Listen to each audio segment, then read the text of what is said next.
Buenos días, mis queridos hermanos. Les ruego a nuestro Dios que nos envíe su Espíritu, que nos capacite para poder entender su verdad, su realidad, su perspectiva. Hoy vamos a tratar de entender un tema que es el tema por excelencia, es el tema no comprendido en 1888 y desde 1888. Porque necesitamos entender lo que significa Cristo nuestra justicia. Es el mensaje que necesitamos entenderlo justamente ahora, al final del tiempo. Pero necesitamos volver para atrás, porque cuando entendemos el pasado, podemos entender el presente. Podemos comprender a través del pasado los errores que no hemos de cometer en el presente, a no ser que queremos quedarnos aquí. Yo espero que no sea la experiencia de ninguno de nosotros, ¿verdad? El tema de hoy tiene como título Nuestra necesidad del Espíritu Santo, la fuente del poder del creyente. Ya por el título deberíamos de entender qué significa Cristo nuestra justicia, ¿verdad? Pero entremos en el tema y profundicemos, aunque lo presentamos hace 2 días por audio y vídeo, ¿verdad? Pero vamos a tratar de profundizar en el asunto porque es un asunto importante y creo que vale la pena profundizarlo, ¿verdad?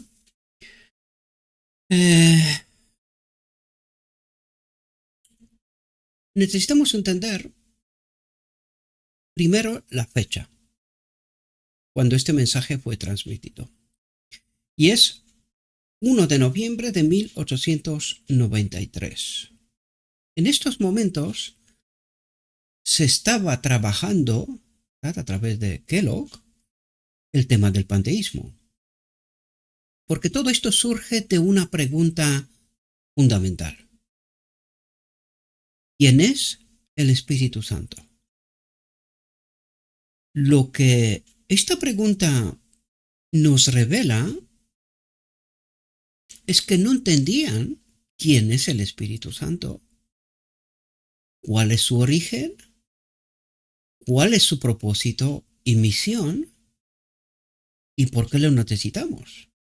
Pero sobre todo creo que lo que está diciendo es que no habían comprendido el misterio de la encarnación y el misterio de la piedad. Porque si hubiesen entendido, es muy raro como hoy día, mirando el santuario, no nos damos cuenta dónde ocurre el sacrificio para la expiación. Y eso nos demuestra que no habían entendido este tema. Precisamente por esto, Dios, a través de Jones, Waggoner y la confirmación a través de la sierva del mensaje de 1888, que tendría que surgir a través de la comprensión del Gálatas 3, el mensaje fue rechazado, los mensajeros, y por lo tanto no se comprendió, ¿verdad? Lo que Dios trataba de revelarnos, que era precisamente el misterio de la encarnación, el misterio de la piedad, y con esto finalizar la obra, porque en realidad con esto se finaliza la obra. Y esto es lo que vamos a tratar de entender a través de la exposición que el mismo Cristo hace a través de la sierva, para que podamos entender cuál es nuestra mayor necesidad.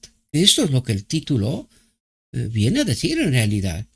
1893, es decir, 4 años después de aquella fecha, 4 o 5 años, ¿verdad? Nuestra necesidad del Espíritu Santo, la fuente del poder del creyente. y esto es fundamental, si no entendemos quién es, de dónde surge, por qué, cuál es su obra, su misión, no puede haber un pueblo. No puede haber un pueblo. Y esta es la obra que la última generación tiene que hacer por excelencia. Bien, sin más comentarios, entremos en el texto. Dice lo siguiente: el pueblo que ahora vea lo que pronto vendrá sobre nosotros, por lo que se está tramitando ante nosotros, dice, no confiará más en las invenciones humanas y sentirá que el Espíritu Santo debe ser reconocido. ¿Por qué dice debe ser reconocido? Porque no le conocían. Recibido, porque no lo tenían. Presentado ante el pueblo para que pueda contender por la gloria de Dios. ¿Cuál es el propósito de la última generación? Glorificar a Dios. ¿Qué es lo que está diciendo?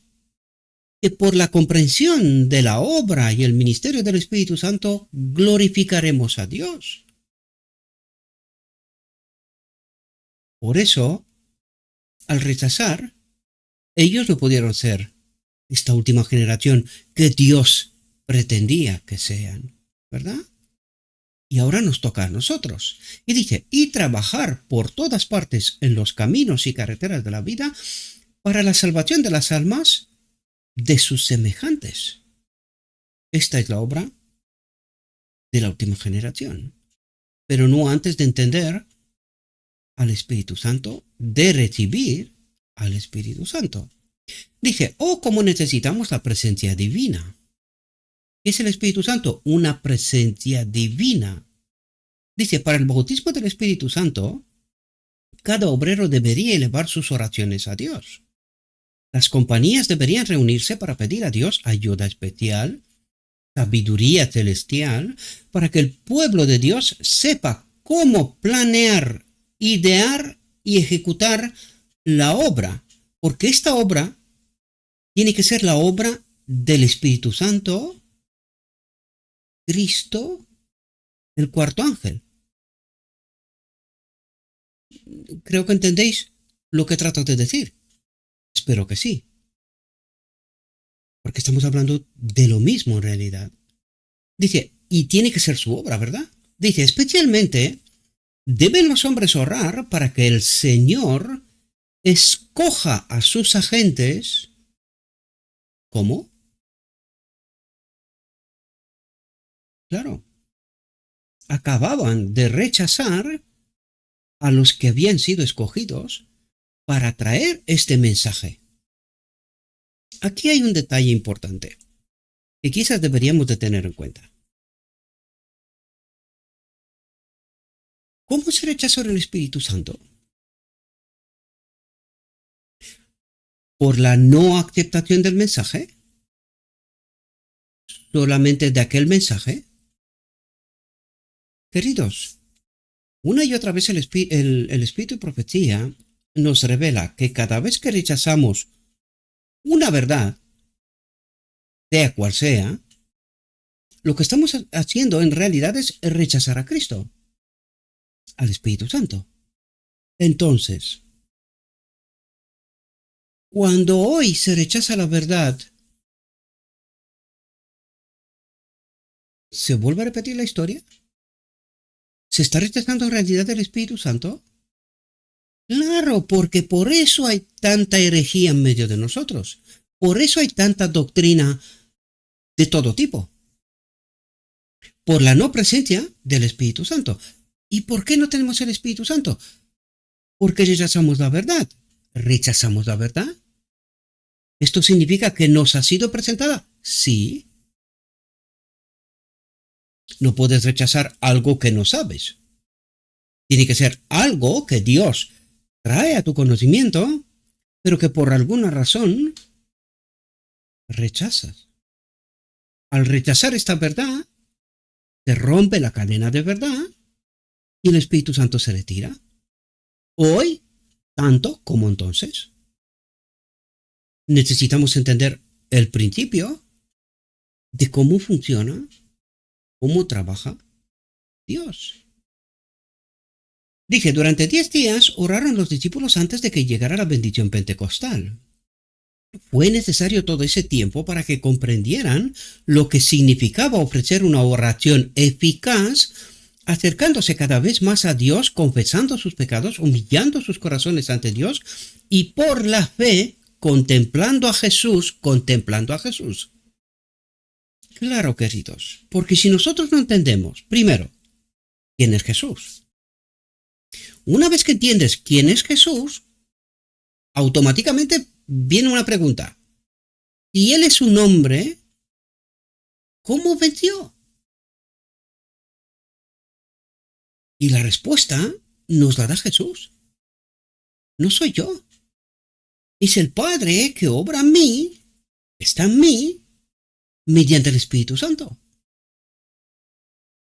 Y eso es lo que necesitamos entender, que Jesús es un templo, ¿verdad?, en el cual habita el Espíritu Santo. Recuerden el capítulo 16, deseo a todas las gentes, el propósito eterno de Dios, que Él habita en todo ser creado. Ser creado. Claro, es algo que los maestros de hoy niegan. Claro, al negar que Jesús es un ser creado, tampoco te puedes hacer la pregunta, ¿y cómo venció? ¿Cómo venció este ser creado? Claro, al no aceptar que es un ser creado, es un Dios, porque inevitablemente la gente necesita que en la cruz muera un Dios. No entienden quién es Jesús, por lo tanto no se hace la pregunta, ¿y cómo venció? Si es un ser humano, ¿cómo venció? Pero lo más interesante es una pregunta que yo escuché a los maestros. Además, hace unos días escuché a uno que se tiene en muy alta estima, ¿verdad? Que Jesús no es un ser creado. Bueno, entonces, ¿qué nació de María? ¿Qué trajo a luz María? ¿Qué tipo de ser era este? Lo que esta gente no se da cuenta es que están entrando en la Inmaculada Concepción. Y el enemigo es muy astuto. Si Jesús no es un ser creado, María puede dar a luz a un otro tipo de ser que no sea un ser humano. Por lo tanto, tenemos que volver a preguntarnos, ¿Jesús es un ser creado? ¿Es un hombre? ¿Eso es lo que quiere decir? ¿O no? En función de esto, podemos entender o no lo que Dios trata de revelarnos, queridos. Y todo aquel que niega que Jesús vino en la carne, que Cristo vino en la carne, está negando a Dios. Espero que despertemos, queridos, porque por eso estamos como estamos, tanto como nuestros hermanos, en aquellas fechas, después de 1888, deambulando en todo tipo de teorías, y hasta el día de hoy, estando en confusión, es decir, en medio de Babilonia. Y ya de paso, recuerden Apocalipsis 18:4. ¿Dónde está el pueblo de Dios? En medio de Babilonia. ¿Pero por qué? Por rechazar a Cristo. Mientras se cree tener, la realidad es que nada más lejos de la realidad. Valga la redundancia. Dice, cuando llegó la bendición, llenó todo el lugar donde estaban reunidos y dotados de poder, salieron a hacer obra eficaz para el Maestro. Dice, debemos orar tan fervientemente por el descenso del Espíritu Santo como oraron los discípulos el día de Pentecostés. Si ellos lo necesitaban entonces, nosotros lo necesitamos más hoy todavía. Las tinieblas morales, como un manto fúnebre, dice, cubren la tierra. Toda clase de falsas doctrinas, herejías y engaños satánicos están confundiendo las mentes de los hombres. ¿Qué es lo que cree el pueblo de Dios en medio de Babilonia? Toda esta basura, queridos, están bajo el dominio del enemigo, a pesar de que nuestro hermano mayor, Jesucristo, venció a nuestro favor desde la cruz. Pero nosotros no queremos salir del dominio del enemigo, de toda clase de falsas doctrinas, herejías y engaños satánicos que están confundiendo al pueblo de Dios. Dice, sin el Espíritu y el poder de Dios será en vano que nos esforcemos por presentar la verdad. Entonces, necesitamos saber quién es el Espíritu Santo. Porque dice que sin el Espíritu Santo es en vano tratar de presentar la verdad. Porque, ¿qué es lo que estamos presentando? Nosotros creemos que sí, que estamos predicando la verdad, olvidando que el enemigo también trabaja con la Biblia. ¿Tiene el enemigo el Espíritu Santo? No. ¿Y nosotros? Pues Apocalipsis 3 nos revela esta realidad. Lo que pasa, que nos pasa como a los judíos. No queremos aceptar la realidad, porque nosotros tenemos ya una realidad montada, igual que ellos. Tenemos a Abraham, a Moisés, tenemos la ley. Nosotros no necesitamos ningún enviado de Dios, ni nada por estilo. Igual que ellos se repite hoy, otras circunstancias, pero la realidad sigue siendo la misma. Porque el plan de salvación no cambia según el tiempo histórico en cual vivimos. No, el plan de salvación es el mismo desde la fundación del mundo. Por lo tanto, sin saber quién es el Espíritu Santo, ¿podemos tener la verdad? Pues la palabra inspirada dice que no. Sin el Espíritu y el poder de Dios será en vano que nos esforcemos por presentar la verdad. Si no presentamos la verdad, ¿qué estamos presentando? Toda clase de falsas doctrinas, herejías y engaños satánicos. Y nuestra obra, tal como Elías en el Monte Carmel, que es un tipo para el tiempo final, todos los maestros de Baal estaban confundidos y confundiendo al pueblo y no lo sabían. Es más, cuando Elías les presenta la verdad, tratan de perseguirlo, ¿verdad? Y de matarlo. ¿Será que está pasando hoy? Sí. No matamos físicamente, pero rechazamos aceptar la verdad, rechazamos investigar la verdad, rechazamos aceptar a los mensajeros que Dios envía con la verdad. Hoy, estoy hablando de hoy, no de 1893 siquiera. Y esto es una realidad. El que quiera ver y comprender, verá y comprenderá. El que no, seguirá siendo ciego. Llámese como quiera. Dice, debemos tener el Espíritu Santo para sostenernos en el conflicto. Porque sin Él, no podemos ser vencedores. No podemos ser como nuestro hermano mayor, Jesucristo. Claro, como para nosotros no es un ser humano, no es un ser creado, por eso no entendemos nuestra mayor necesidad.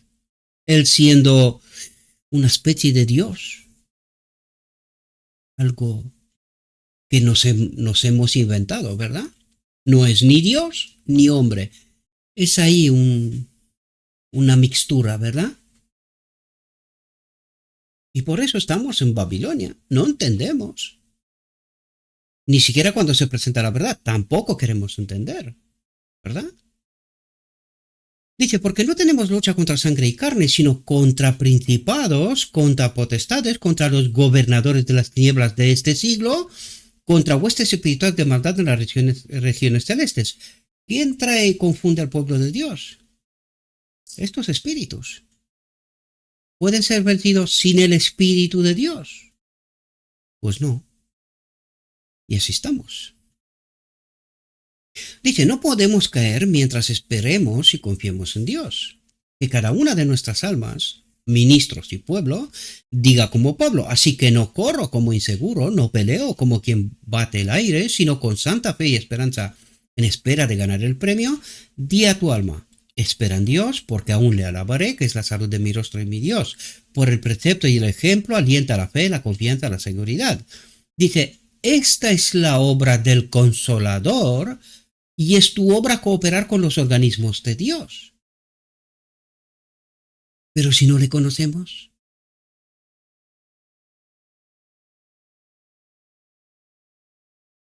es verdad que cada momento es precioso. Y no hay que desperdiciar ni uno solo de ellos.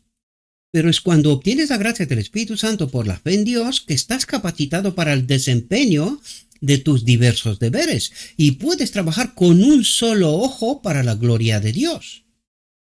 Porque hoy en día mucha gente todavía sigue tratando de asentarse en este mundo. ¿Cómo que un solo ojo para la gloria de Dios? Pero si esto es muy raro. Tú les estás explicando a los hermanos queridos. Nos estamos preparando para un otro mundo, para el reino de Dios. ¿Qué estamos haciendo asentándonos aquí? ¿Por qué no entendemos la verdad? Porque sistemáticamente la rechazamos. No nos gusta. Entonces, ¿cómo pretendemos que nos va a gustar el reino de Dios? Si en realidad a nosotros nos gusta este mundo. ¿Cómo que con un solo ojo para la gloria de Dios? Cuando nosotros tenemos un ojo para Dios, creemos nosotros, y el otro ojo para este mundo. Y nosotros creemos que esta obra es aceptable. Bajo ningún concepto.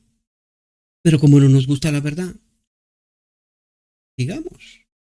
Dice, mira los días, las semanas y los meses del pasado y comprueba si el servicio de tu vida no haya sido un largo y complicado robo a Dios. Robo a Dios. Señor, pero si nosotros vamos a la iglesia, nosotros oramos, estudiamos la Biblia, tu profecía, nosotros te seguimos a ti. ¿Cómo que robo? ¿Cómo que te estamos robando, Señor? Sí, estamos robando la atención y el tiempo de Dios. Porque trata de despertar a los que se autoengañan. Creen servir a Dios, pero no saben a quién están sirviendo. Dice, porque no te has acordado de Él. No nos hemos acordado de ti, Señor. ¿Pero cómo es posible? Pero si nosotros todos los días estamos haciendo tu voluntad, ¿no? Esa es nuestra percepción. Una esquizofrenia, ¿no? De la realidad. Porque la realidad de Dios nos dice que lo tenemos olvidado. Dice, y has dejado la eternidad fuera de tu cuenta. ¿Pero esto qué es? Señor, ¿cómo que me he olvidado de la eternidad? Pues yo creo que soy cristiano. Yo te sigo a ti y yo hago tu voluntad. ¿Cómo que me he olvidado yo de todo esto? ¿Cómo que te estoy robando? ¿Cómo que me he olvidado de ti? ¿Cómo que me he olvidado de la eternidad? ¿Cómo es eso? En el Espíritu Santo no somos de Dios, queridos.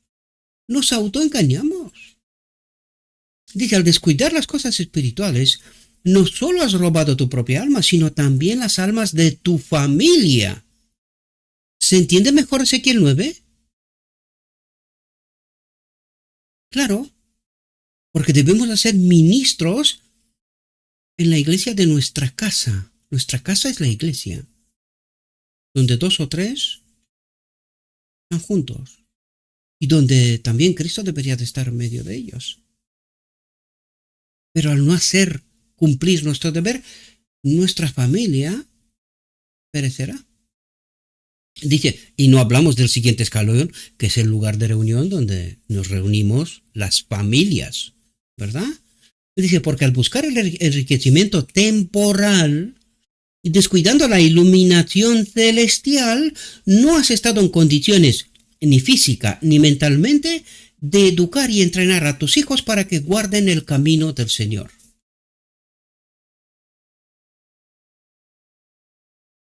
Una estocada de realidad, queridos, para todos. Nadie está exento de no experimentar esto. Porque desgraciadamente tenemos, según nosotros, un ojo para Dios y otro para este mundo, pero Dios dice, no funciona así. No funciona así.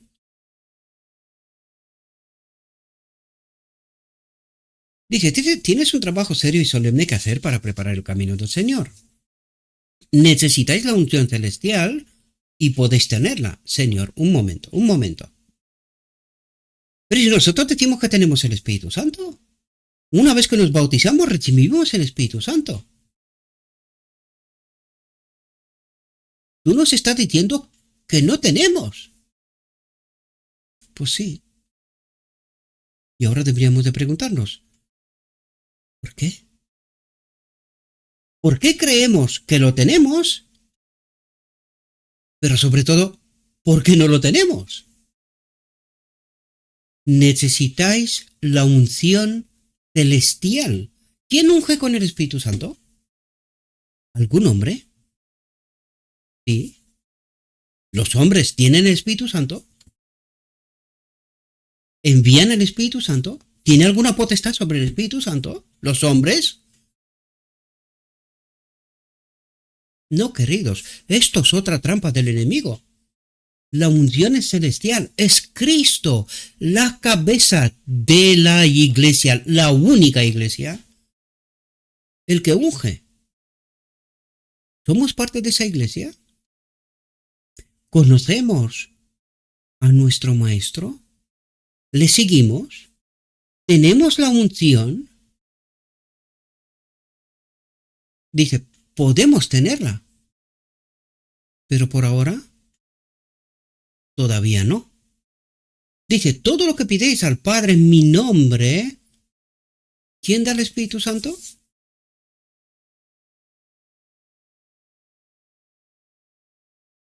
Todo lo que pidierais al Padre, ¿es el Padre el que da el Espíritu Santo? ¿No Jesucristo?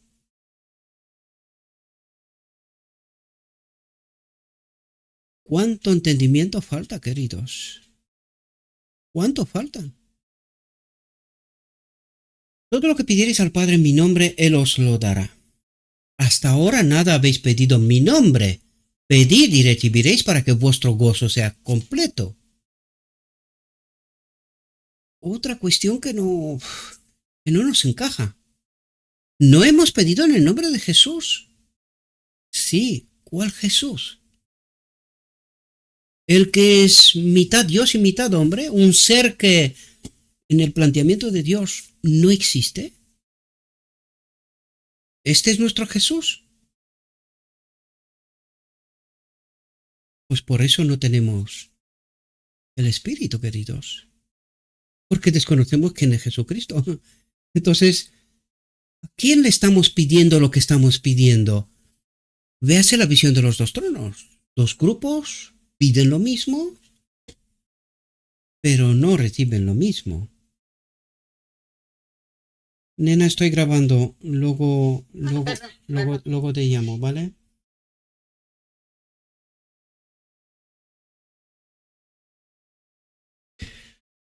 Y eso es lo que está ocurriendo. Dos grupos piden lo mismo, pero no reciben lo mismo. ¿Por qué? Porque el Jesucristo no es lo mismo para los dos grupos. No es el mismo. Y ese es el problema. Dije, y el ministro pronuncia palabras extraídas de los oráculos vivientes de Dios. Si cree en Cristo, de quien es siervo y espera su cooperación, y se oculta a sí mismo y exalta a Jesús, el Redentor del mundo, sus palabras llegarán a los corazones de sus oyentes y su obra llevará las credenciales divinas.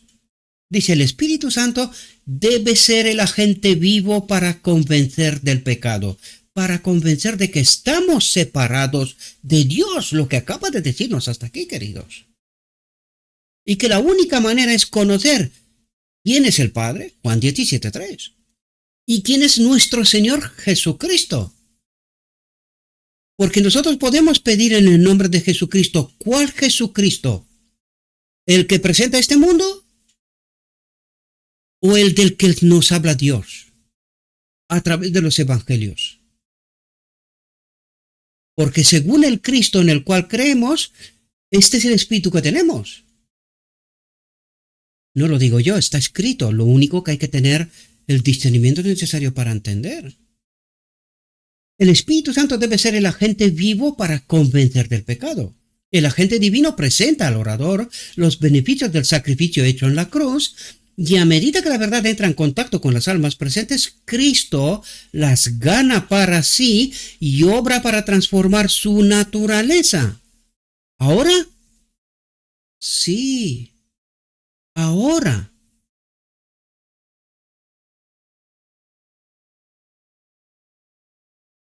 Qué difícil de entender esto. Recuerden la parábola en donde se nos da, antes de acudir a la boda, se nos da una ropa blanca. Entonces, ¿cuándo se les da la ropa blanca? Antes de acudir a la boda. Es esto, es esta naturaleza, queridos. Dice, Cristo las gana para sí y obra para transformar su naturaleza. Está dispuesto a ayudar nuestras debilidades, a enseñar, a guiar, a inspirarnos ideas que son de nacimiento celestial, no terrenal. No ideas y evangelios de hombres o de espíritus malignos, ¿verdad? Dice, cuán poco pueden hacer los hombres en la obra de salvar las almas, y sin embargo, cuánto por medio de Cristo si están imbuidos de su espíritu. El maestro humano no puede leer el corazón de sus oyentes, pero Jesús dispensa la gracia que cada alma necesita. Él comprende las capacidades del hombre, su debilidad y su fuerza. El Señor está obrando en el corazón humano y un ministro puede ser para las almas que escuchan sus palabras un sabor de muerte para muerte, apartándolas de Cristo, o si es consagrado, devoto, desconfiado de sí mismo, pero mirando a Jesús, puede ser un sabor de vida para las almas que ya están bajo el poder de convicción del Espíritu Santo y en cuyos corazones el Señor está preparando el camino para los mensajes que ha dado a la gente humano. Pero para nosotros el canon está cerrado, incluido el espíritu de profecía. Dios ya no habla más. Pero la palabra inspirada dice que sí, Dios prepara a sus agentes y les da su mensaje. Pero claro, como estamos en ignorancia, no hay más verdad. Ya lo tenemos claro, como si esta historia no se hubiese repetido ya. El pueblo judío en el tiempo de Cristo ya tenía la verdad, según creía. Así se toca el corazón del incrédulo y éste responde al mensaje de la verdad. Sois colaboradores de Dios.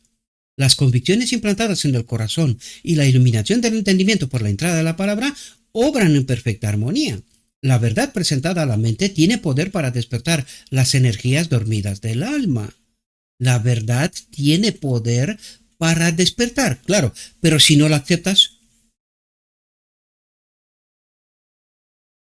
no va a pasar absolutamente nada. Dice, el Espíritu de Dios que obra en el corazón, en la mente, coopera con la obra de Dios por medio de sus instrumentos humanos. por medio de sus instrumentos humanos. Hoy, Señor, todavía hoy, tú revelas verdad. No puede ser, ¿no? Ya la tenemos todo y ya está claro. Qué grande la ignorancia, ¿no? Dice, una y otra vez se me ha mostrado que el pueblo de Dios en estos últimos días no podía estar seguro confiando en los hombres y haciendo de la carne su brazo. Parece decir una cosa y la contraria, ¿no? No. Porque los que están conectados con el Espíritu, cuando el Espíritu habla, no importa a través de quién, lo entienden. Pero los que no tienen el Espíritu de Cristo no pueden entender. ¿Y en quién confían? En cualquier hombre.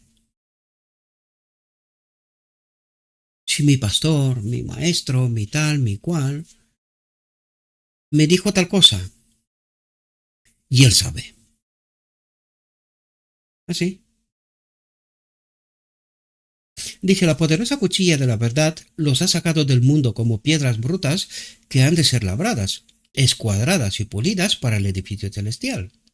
Deben ser labradas por los profetas con reprensión, advertencia, amonestación y consejo, a fin de que sean modeladas según el modelo divino.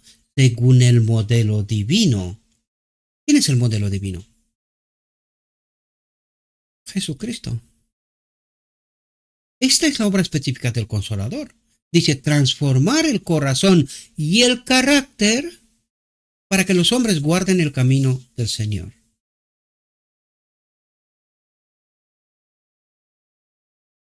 Muchos de los que están explicando las Escrituras a otros, dice, no han rendido concienzuda y enteramente la mente, el corazón y la vida al control del Espíritu Santo.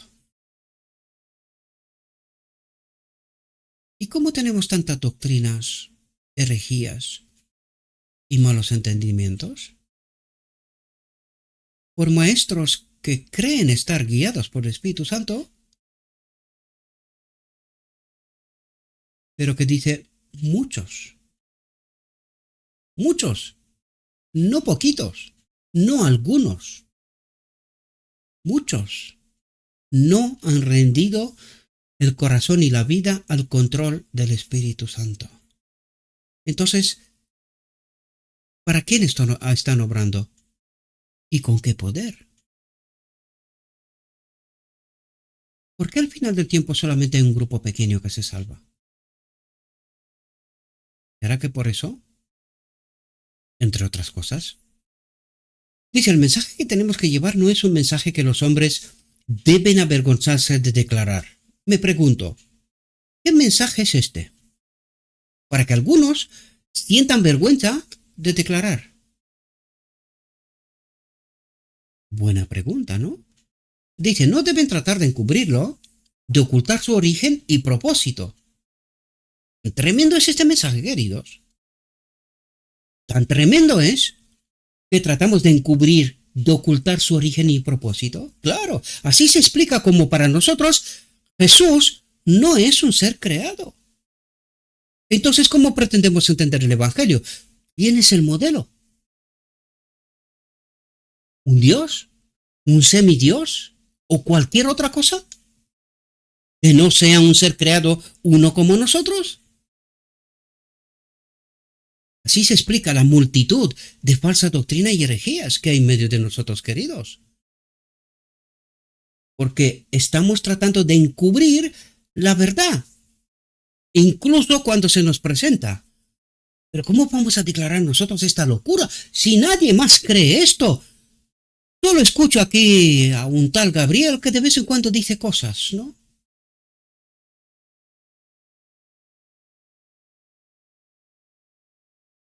Lo que está pasando. La verdad. Dice, sus defensores deben ser hombres que no callen ni de día ni de noche, como aquellos que han hecho votos solemnes a Dios y que han sido comisionados como mensajeros de Cristo, como administradores de los misterios de la gracia de Dios. Y estos maestros dicen, no, estos son misterios, estos son de Dios. No nos son revelados.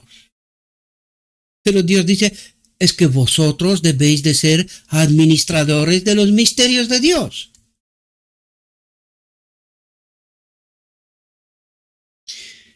Dice, tenemos la obligación de declarar fielmente todo el consejo de Dios. ¿Fielmente? Pero si el Espíritu Profecía dice que Jesús es un ser creado. La Biblia dice que el Verbo se ha hecho carne. Pero nosotros decimos, no, esto no puede ser. ¿Por qué? Porque necesitamos que en la cruz tiene que morir un Dios. Claro. ¿Y cómo se mata un Dios? ¿Me lo explica alguien? ¿Cómo matamos nosotros a un Dios? Buenas preguntas, ¿no?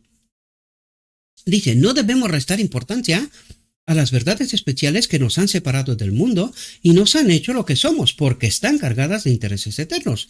Dios nos ha dado luz con respecto a las cosas que están ocurriendo ahora, en el último remanente del tiempo. No puede ser.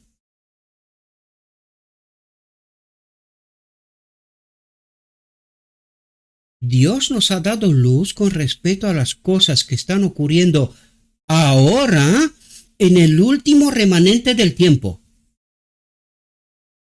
Luz ahora. No puede ser, Señor. Y nosotros la tenemos ya.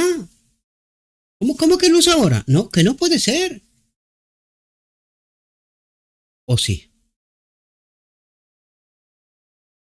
Dice, y con la pluma y la voz hemos de proclamar la verdad a un mundo, no de una manera mansa y sin espíritu, sino en demostración del espíritu y del poder de Dios.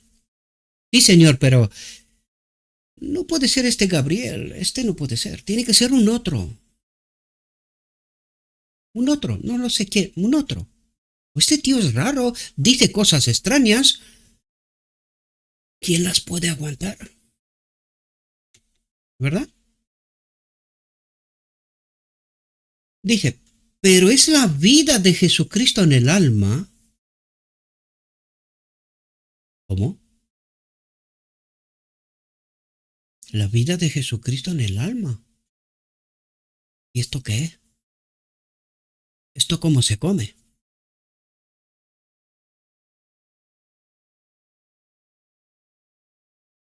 No soy yo el que hace estas cosas, sino el Padre que habita en mí mediante el Espíritu. El modelo divino, ¿no? Dice, es el principio activo del amor impartido por el Espíritu Santo. Lo único que hará que el alma fructifique en buenas obras. El amor de Cristo es la fuerza y el poder de todo mensaje para Dios que haya salido de labios humanos. Pero primero, hemos de estar conectados con el Espíritu Santo, queridos, para tener el discernimiento necesario, para poder predicar la fuerza y el poder de todo mensaje para Dios. Porque de otro modo, no paramos de decir un montón de tonterías. Jesús no es un ser creado. ¿Y qué da a luz María? ¿A un extraterrestre? Y así nos va, queridos. Así nos va. Y la gente sigue estas locuras sin utilizar el cerebro. Siquiera un poquito al menos. Un poquito. Cuando uno se vacía completamente de sí mismo, cuando todo falso Dios es expulsado del alma. ¿Cómo? Falso Dios expulsado del alma. Dice, el vacío es suplido por la afluencia del Espíritu de Cristo. Tal persona tiene la fe que obra por amor y purifica el alma de toda contaminación moral y espiritual. Esta es la obra del pueblo de Dios, purificar el campamento de Israel al final del tiempo. Sin esta purificación, no hay pueblo. Dice el Espíritu Santo, el Consolador, puede obrar en el corazón, influyendo y dirigiendo para que disfrute de las cosas espirituales. Él es, según el Espíritu, y piensa en las cosas del Espíritu. No tiene confianza en sí mismo. Cristo es todo y en todos. Dice, la verdad está siendo constantemente desplegada por el Espíritu Santo. Recibe con mansedumbre la palabra injertada y da al Señor toda la gloria diciendo, Dios nos las ha revelado por su Espíritu. No hemos recibido el Espíritu del mundo, sino el Espíritu que es de Dios. El Espíritu del mundo y el Espíritu que es de Dios. Dos teologías enfrentadas, queridos. Pero nosotros no las detectamos. No detectamos. Dice, el Espíritu que revela también obra en él los frutos de la justicia. Cristo es en él una fuente de agua que salta para vida eterna. Es un sarmiento de la vid verdadera y da ricos racimos de fruto para gloria de Dios. El fruto del Espíritu es amor. Fíjese en las palabras. Amor, no odio. Es gozo, no descontento ni luto, paz, no irritación, ansiedad y pruebas fabricadas. Es longanimidad, mansedumbre, bondad, fe, mansedumbre, templanza. Contra tales cosas no hay ley.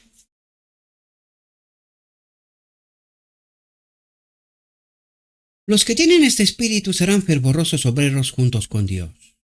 Las inteligencias celestiales cooperan con ellos y van cargados con el espíritu del mensaje de la verdad que llevan. Son un espectáculo para el mundo. Me pregunto, ¿espectáculo para el mundo? ¿Por qué? Porque este evangelio que el mundo tiene no tiene nada que ver con el evangelio que presenta Dios. Y por eso son un espectáculo, porque dice, pasa lo mismo con Jesús. ¿Pero de qué habla este? ¿De qué nos está hablando? ¿Que no entendemos? Y esa es la realidad, queridos.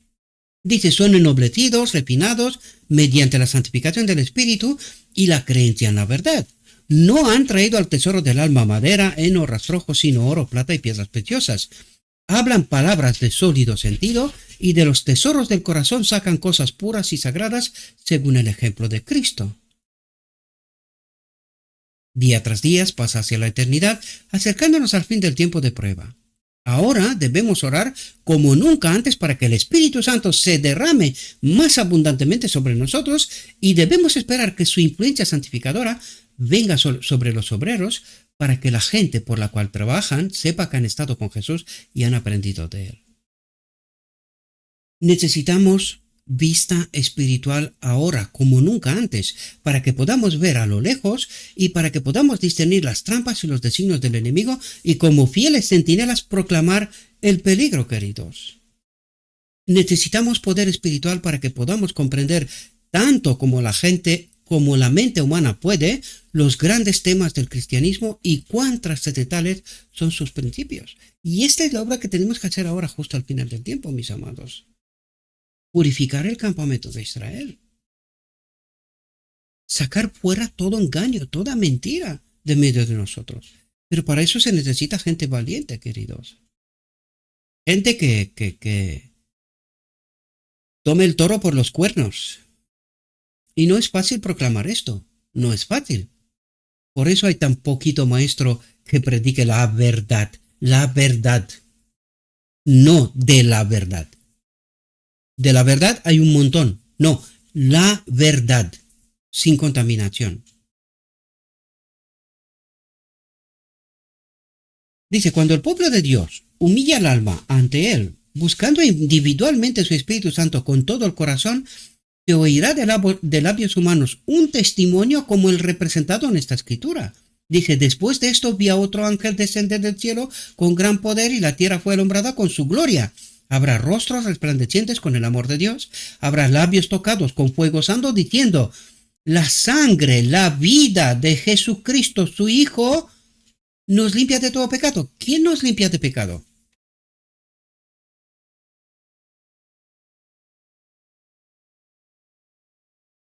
¿De qué nos está hablando hasta aquí, queridos? La necesidad del Espíritu Santo. ¿Quién nos santifica? ¿Quién nos purifica? Pues eso es lo que está hablando, la sangre, la vida. La sangre es símbolo, la vida. La vida de Jesucristo su Hijo. ¿Y qué es esa vida? Pues si no entiendes qué pasó cuando el Verbo se ha hecho carne, no entiendes de lo que está hablando. Y así estamos deambulando, ¿verdad?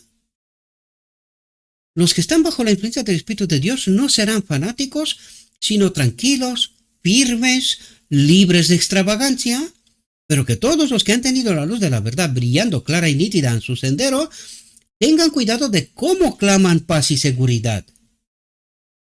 Porque hay paz en el Espíritu, pero cuidado, ¿en qué momento histórico vivimos? Necesitamos entender las circunstancias. Tened cuidado con la influencia que ejercéis en este momento. Dice, cuando el Espíritu Santo fue derramado sobre la iglesia primitiva, toda la multitud de los que habían creído era de un solo corazón y de una sola alma. Dice, el Espíritu de Cristo los hizo uno. Es decir, se fomentó esta unidad por el Espíritu. Dice, este es el fruto de permanecer en Cristo. ¿Cuál es el fruto de permanecer en Cristo? Que somos uno en doctrina, pero no uniéndonos humanamente, nos pegamos a los que predican como nosotros. Esto no funciona así, queridos. Tenemos que predicar esa verdad que tiene como origen el origen celestial, que viene por el Espíritu de Dios. Y esa teología, esa verdad, no tiene nada que ver con la verdad del mundo. ¿Se le puede parecer? Sí, pero no es lo mismo.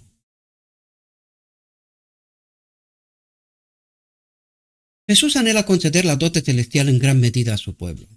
Diariamente se elevan oraciones a Dios para que se cumpla la promesa, y ni una sola de las oraciones elevadas con fe se pierde. Cristo ascendió a lo alto, llevando cautiva la cautividad y dio dones a los hombres. Cuando después de la ascensión de Cristo el Espíritu descendió como había prometido, aquí hay una realidad que necesitamos entender. Dice, cuando después de la ascensión de Cristo el Espíritu descendió, como había prometido, como un viento impetuoso y poderoso, llenando todo el lugar donde estaban reunidos los discípulos, dice, ¿cuál fue el efecto? Hemos enseñado, hemos esperado que un ángel descenderá del cielo, que la tierra se iluminará con su gloria.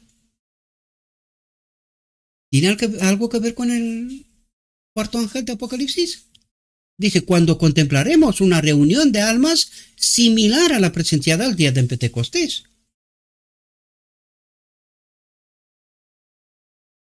Y esta obra está por hacer todavía.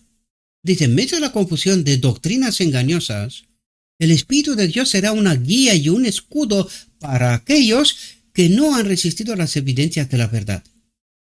Que no han resistido las evidencias de la verdad. Es decir, cuando se rechaza la verdad, se rechaza el Espíritu Santo y seremos engañados por confusión y doctrinas engañosas. Dice, él hace callar toda otra voz que la que procede de aquel que es la verdad y la vida. Dios da a cada alma la oportunidad de oír y la voz del verdadero pastor, de recibir el conocimiento de Dios y de nuestro Salvador. Perdonad un momento.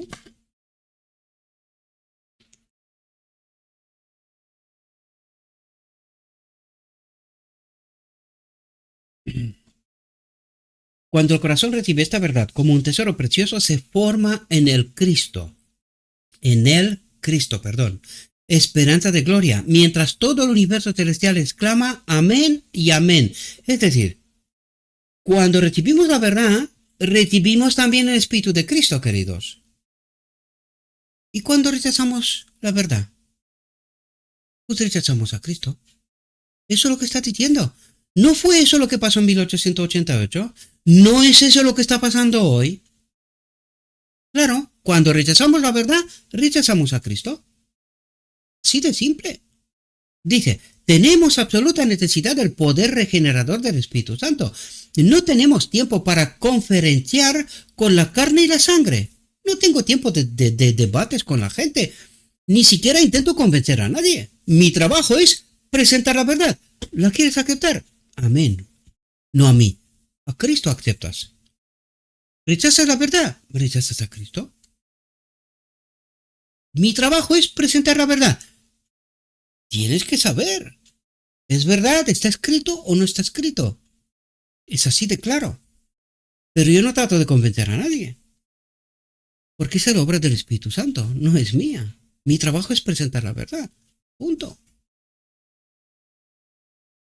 Dice, tenemos necesidad de la iluminación divina. Cada individuo se esfuerza por convertirse en un centro de influencia y hasta que Dios trabaje por su pueblo, éste no verá que la subordinación a Dios es la única seguridad para cualquier arma. ¿Por qué no trato de convencer? Porque no me tenéis que creer a mí. Es a Cristo a quien tenéis que creer. Es a Cristo a quien tenéis que aceptar. Por eso no me esfuerzo y cada vez me esfuerzo menos en tratar de convencer a alguien de algo. No, simplemente mi trabajo es, oye, está escrito. Lo que tú haces con lo que está escrito es tu problema. Mi trabajo es presentarte. Porque no podrás decir, no, pero si no sabíamos, ¿cómo que no sabías? Te lo he presentado. Dice, su gracia transformadora sobre los corazones humanos conducirá a la unidad que aún no se ha realizado. Esta unidad aún no se ha realizado. ¿Por qué? Porque tiene que ser el espíritu y es verdad. Y mientras no aceptamos la verdad, no podemos tener espíritu, no podemos tener esa unidad que algunos tratan de fomentar, pero humanamente, sin comprender en qué se fundamenta esta auténtica realidad, esta unión. Es en espíritu y en verdad. Con falsedades no hay espíritu, entonces no hay unión. Hay unión, pero en la otra teología, la del mundo, eso sí. Dice, el Espíritu Santo dice creará la unidad. ¿Quién la creará? El Espíritu Santo. Ah, no nosotros. No nuestra adherencia a no sé qué grupo, no sé qué iglesia, no sé qué cosa. No. Necesitamos entender cómo funciona la iglesia de Cristo, queridos. La única iglesia verdadera. Y en esta iglesia, la unión es en el Espíritu y en la verdad. Dice, Él me glorificará. ¿Quién dice esto? Jesús. ¿Que le glorifica a quién? El Espíritu Santo. Interesante afirmación, ¿no? Dice, esta es la vida eterna, que te conozcan a ti, el único Dios verdadero, y a Jesucristo a quien has enviado. El Espíritu Santo glorifica a Dios, revelando de tal modo su carácter a su pueblo que se convierte en el objeto de sus afectos supremos y haciendo manifiesto su carácter en ellos. Difícil de entender esto, ¿verdad? Con las teorías que algunos presentan hoy en día. Dice, ven con claridad que nunca hubo más justicia en el mundo que la suya, ni más excelencia en el mundo que la derivada de él. Cuando el Espíritu fue derramado de lo alto, la iglesia se inundó de luz, pero Cristo era la fuente de esa luz. Dice, su nombre estaba en cada lengua, su amor llenaba cada corazón. Así será cuando el ángel que desciende del cielo con gran poder ilumine toda la tierra con su gloria. ¿Quién es este ángel? ¿Es Cristo? Pues necesitamos entender. Dice, la iglesia de Cristo, por debilitada y defectuosa que sea, es el único objeto en la tierra al que Él concede su suprema consideración. ¿La iglesia de quién? La auténtica iglesia, queridos. A esta le da Él suprema consideración, no a otra, no la que están creando los hombres.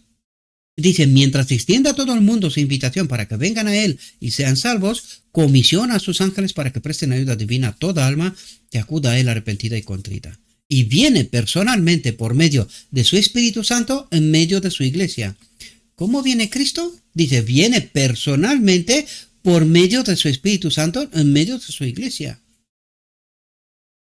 Si no se entiende el misterio de la piedad, esto no se puede entender, ¿verdad?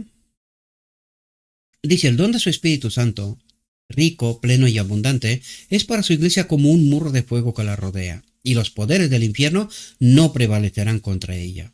En su pureza inmaculada y en su perfección sin mancha, Cristo mira a su pueblo como la recompensa de todos sus sufrimientos, de su humillación y de su amor, y como el complemento de su gloria.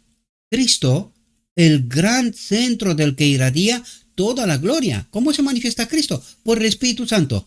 ¿Quién es Cristo nuestra justicia? Espero que podáis entender. Dice, ¿cómo podemos resistir en el día de la prueba si no entendemos las palabras de Cristo? Eso digo yo también, ¿no? Dice, Él dijo, estas cosas os he hablado, estando aún presente con vosotros. Dice, pero el Consolador, que es el Espíritu Santo, a quien el Padre enviará en mi nombre, Él os enseñará todas las cosas y os recordará todo lo que yo os he dicho. No sé si veis que aquí habla de tres. Hay tres seres en el marco de la divinidad, pero no son tres dioses. Esa es la cuestión.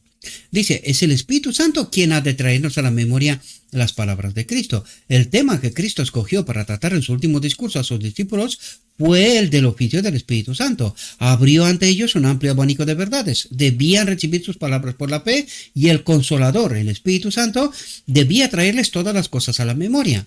El consuelo dado por Cristo en esta promesa se encontraba en el hecho de que la influencia divina iba a estar con sus seguidores hasta el final. Pero esta promesa no es aceptada ni creída por la gente de hoy. Y nosotros deberíamos de hacernos una pregunta sana.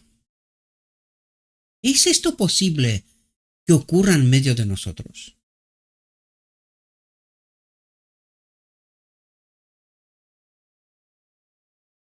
Alguien aquí no vive en la realidad, queridos. Y Dios nos dice que esta promesa no está aceptada. ¿Pero por qué? ¿Será que el Jesucristo en el cual proclamamos creer no es el auténtico? ¿Será que pasa como lo proclamaron los hermanos Wieland y Short en 1950? Hermanos, estamos adorando a un falso Cristo. ¿Será? ¿Será que por eso no tenemos el Espíritu Santo? ¿Será que por eso no estamos aceptando ni creyendo en la promesa? Porque el Jesucristo en el cual creemos no es el verdadero. ¿Será? Dice, y por lo tanto no es apreciada por ellos ni se ve su cumplimiento en la experiencia de la iglesia. Claro, así se explica cómo la iglesia está en Babilonia. Dice, la promesa del don del Espíritu de Dios se deja como un asunto poco considerado por la iglesia. ¿Por qué? Porque cree obtenerlo. Pero la pregunta clave, antes nos hablaba de dos espíritus, de dos evangelios enfrentados y de dos espíritus. ¿Qué espíritu tiene la iglesia? Está en medio de Babilonia. El que nos cuenta en Apocalipsis 3, yo estoy a la puerta y no nos damos cuenta y quién está dentro. ¿No? Dice, no se inculca en el pueblo y el resultado es solo el que cabía esperar. Sequía espiritual, tinieblas espirituales, decadencia y muertes espirituales. ¿Alguien ve esto? No. Simplemente decimos, este Gabriel es un tanto raro, ¿no? Nos está contando cierta cosa que nadie más predica. Claro. Lo que decía John C. Wagoner, tampoco predicaba nadie más, ¿verdad? ¿Pararon en pensar? No. ¿Por qué está la iglesia donde está hoy? Por alguna razón. ¿Y hoy queremos escuchar y entender? Tampoco. Nos contentamos, este tío es raro, cuidado con él, y ya está. A mí no me preocupa. Yo sé que lo que creo y en quién creo. Yo que vosotros me preocuparía. Maestros, sobre todo. Dice, asuntos menores ocupan la mente y el alma. Pero el poder divino que es necesario para el crecimiento y la prosperidad de la iglesia, que si se poseyera, no lo tiene, ¿verdad? Entonces, ¿qué espíritu tiene? Si se poseyera, traería todas las demás bendiciones en su tren. Dice, falta. El Espíritu Santo falta, aunque se nos ofrece en plenitud infinita. Por lo tanto, está a nuestra disposición, pero no creemos. No necesitamos. ¿Por qué? Porque creemos tenerlo. ¿Y qué es lo que tenemos?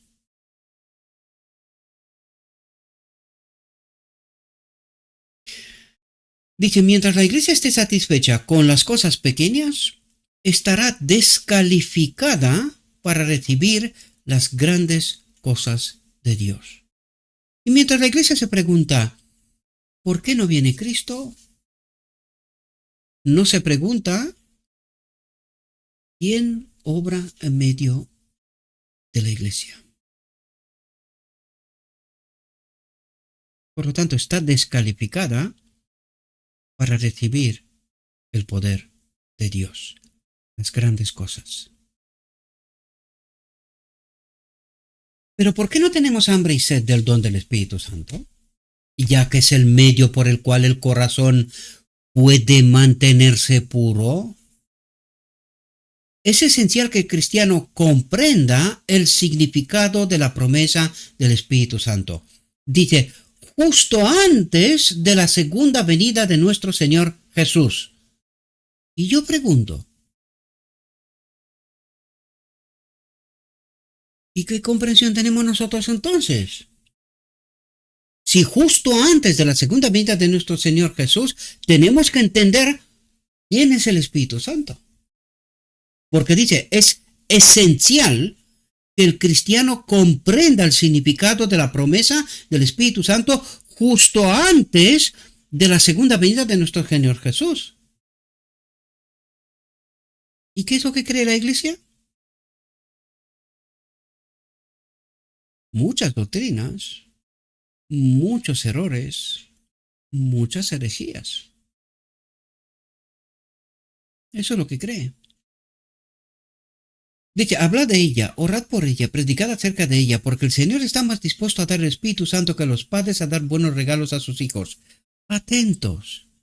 ¿De qué está hablando? Dice, porque de tal manera amó Dios al mundo que ha dado a su Hijo unigénito para que todo aquel que en él cree no se pierda, mas tenga vida eterna. ¿Cuándo pasó esto? ¿Cuándo se ha hecho el verbo carne? ¿Cuándo ha dado Dios algo que ya no tiene? Entiendan el texto, queridos. Porque lo aplicamos en muchas partes, menos donde hace falta. Pero por eso no sabemos quién es el Espíritu Santo. Dice, estamos viviendo los últimos días, cuando el error de carácter más engañoso es aceptado y creído. ¿Qué es aceptado de la mayoría? El error de carácter más engañoso es aceptado y creído. Vaya. Y resulta que el raro soy yo. Dice, mientras que la verdad es desechada. Vuelve a ocurrir lo que sistemáticamente ha ocurrido. La verdad es desechada y las mayorías abrazan el carácter engañoso. Es aceptado y creído. Y me pregunto, ¿y en qué realidad viven?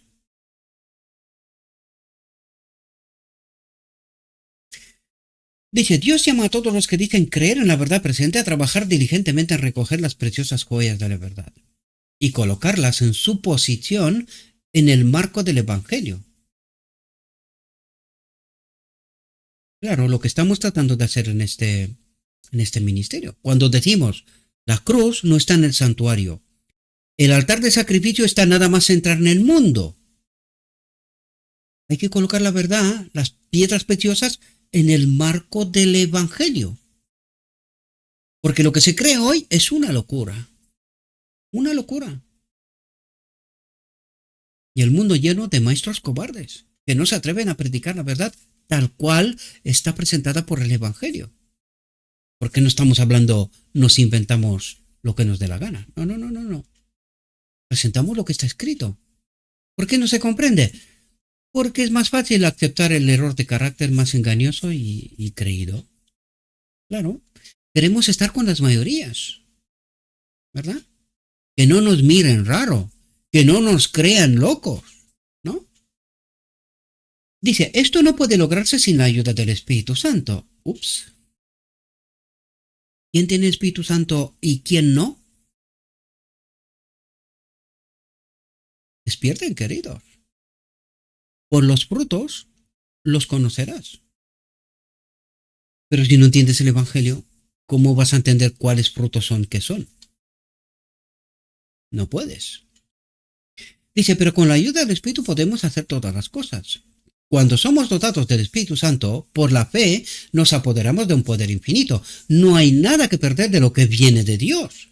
El Salvador del mundo envía a su mensajero divino al alma para que los hombres escarben en busca de la verdad, para que por su revelación disipen la multitud de errores. Multitud de errores. Esta es la obra del cristiano. De escudriñar las Escrituras y ver, oye, ¿cuál es la verdad? ¿Y cuáles son estas multitud de errores? Porque no es ni uno, ni dos, ni tres, multitud. Luego me dice que soy el raro yo, ¿no? La obra del Espíritu Santo es inconmensurablemente grande. Es de esta fuente que el poder y la eficiencia vienen al obrero para Dios. Y el Espíritu Santo es el consolador como la presencia personal de Cristo al alma. Como la presencia personal. No es Cristo, ¿verdad? Dice, el que mira a Cristo con fe sencilla e infantil se hace partícipe de la naturaleza divina por obra del Espíritu Santo. Cuando es guiado por el Espíritu de Dios, el cristiano puede saber que está completo en aquel que es la cabeza de todas las cosas. Así como Cristo fue glorificado en el día de Pentecostés, así será glorificado de nuevo en la obra final del Evangelio, cuando prepara un pueblo para resistir la prueba final en el conflicto final de la gran controversia. ¿Cuándo preparará un pueblo? Esta es la obra final. Cuando la tierra sea iluminada con la gloria de Dios, veremos una obra semejante a la que se realizó cuando los discípulos, llenos del Espíritu Santo, proclamaron el poder de un Salvador resucitado. La luz del cielo penetró en las mentes entenebrecidas de aquellos que habían sido engañados por los enemigos de Cristo, y la falsa representación de él fue rechazada. Porque por la eficacia del Espíritu Santo, ahora lo veían exaltado para ser príncipe y salvador, para dar arrepentimiento a Israel y remisión de los pecados. Cristo fue glorificado mediante el poder del Espíritu Santo que reposó sobre los hombres. Pregunto, ¿de qué está hablando aquí? Del pueblo de Dios que fue engañado, mató a Jesucristo y cuando resucitó, después, por la proclamación de los apóstoles, se dieron cuenta que fueron engañados. Cuidado, porque en la obra final, si estás engañado, no hay otra oportunidad, querido. No hay otra oportunidad. O despertamos ahora o moriremos. Así de claro. ¿Verdad? Porque ¿quién estaba diciendo la verdad? Jesucristo. ¿Y qué decían todos los demás? Falsa doctrina, ¿verdad? Falsa doctrina. ¿Se está repitiendo hoy la historia? Pues sí. Pues sí. Dice, la revelación de Cristo por el Espíritu Santo les hizo comprender su poder y majestad, y le entendieron las manos por la fe diciendo, creo. Así fue en el tiempo de la lluvia temprana, pero la lluvia tardía será más abundante. El Salvador de los hombres será glorificado, y la tierra se iluminará con el resplandor de los rayos de su justicia. Él es la fuente de la luz, y la luz de las puertas entreabiertas ha estado brillando sobre el pueblo de Dios para que puedan elevarlo en su glorioso carácter ante los que están sentados en tinieblas. Es Cristo en su plenitud como Salvador que perdona los pecados, lo que el pecador debe ver, porque el amor sin par de Cristo por medio del Espíritu Santo traerá convicción y conversión al corazón endurecido. O que como pueblo pudiéramos humillar nuestros corazones ante Dios y suplicarle que nos conceda el Espíritu Santo. ¿No lo tenemos? A ver si aceptamos de una vez, queridos, la realidad. Necesitamos el Espíritu Santo. Hasta aquí nuestra reflexión, mis amados. Le ruego a nuestro Dios que nos envíe su Espíritu, que nos capacite para poder entender su verdad, su realidad, su perspectiva. Y que entendamos de una vez en qué posición estamos. En medio de la confusión, en medio de Babilonia. Babilonia significa confusión. Y este es el llamado del Apocalipsis 18:4. Salid de medio de la confusión, pueblo mío. Acepten la verdad. Pero para eso necesitas aceptar que has sido engañado. Y en esto se está fundamentando el enemigo, porque sabe que la gran mayoría no aceptarán jamás que han sido engañados. Mientras no aceptamos que hemos sido engañados y volver a pedir a Dios, el Espíritu, que nos conduzca en toda la verdad, sea cual sea, no somos el pueblo de Dios. No somos este remanente final que Dios espera. Pero yo espero, ruego, confío y trabajo que haya un pueblo. Os deseo, mis queridos hermanos, que tengáis un próspero día. En todo lo que os he dicho, os lo he dicho en nombre de Cristo Jesús. Amén.